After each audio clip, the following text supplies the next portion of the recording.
Hi there. I wanted to share with you again more about this amazing book which I'm reading. The book is called Outliers, and again I promised myself that I wouldn't read the book because a member of staff at my school lent me this book, and if I'm honest, despite amazing reviews, what I did was I read bits of the book and it didn't really grab me at first, so I thought, why continue? And I started reading more and more of the book, and then part of my holiday reading, I brought it away with me on holiday, and I can't put the book down.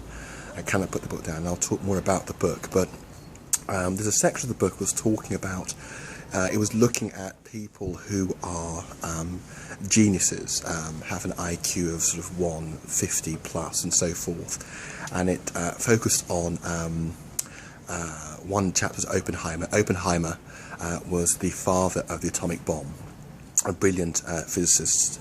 He was the father of the atomic bomb, and he was focusing on him and other persons as well named Langan, who his IQ literally was, I think, either 200 plus, which is, I think someone like Einstein had an IQ of like 150, so 200 plus.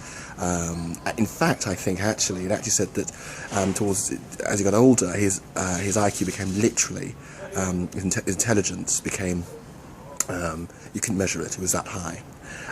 And the next chapter looked at the problems of genius, and what I love about the book, a number of things, but principally that just when I think I know where he's going with his line of argument, it then takes a different turn completely. And I'm pretty good at being able to follow almost any argument and then preempt where it's going to go. I mean, that's how my mind works. I mean, I teach religion, philosophy, and constructing arguments and debating, anticipating your opponent's counter-argument and so forth, and having 3 or 4 lines of reasoning against it. That's what I do. It's my sort of skill, my natural skill. It takes little effort for me to do that. It's just naturally how my brain is wired. But what grabbed me though was the book gave me more food for thought, which I want to share with you and just get your thoughts on, and that is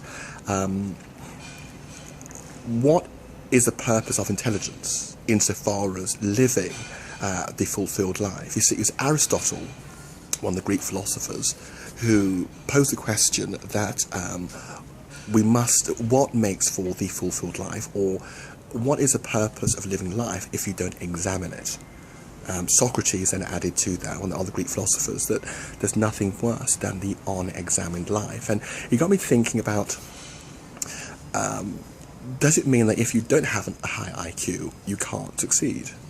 Does it mean if your IQ isn't, I don't know, 130, 140 plus, you're doomed to a life of misery and not an unfulfillment? And these questions began to emerge. Now, I wouldn't attempt to look at all the questions regarding sort of IQ testing right here, right now, because again, I'm still formulating my thoughts, and I like books like this which really challenge how you think, give you new information, and then give you food for thought as well. But as someone who, that's my passion, is educating people, and be it for it doesn't turn out as a teacher, be it in terms of in business, in sport, then I need myself to put myself under the microscope and constantly look to grow myself. I mean, you can't be an educator unless you educated yourself, wanting to grow. It's interesting.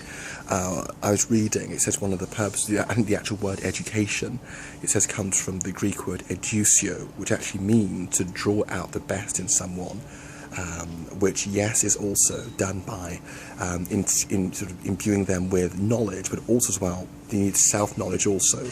And you've got to be thinking about, well, what is success? Because knowledge must have an end to which it is focused.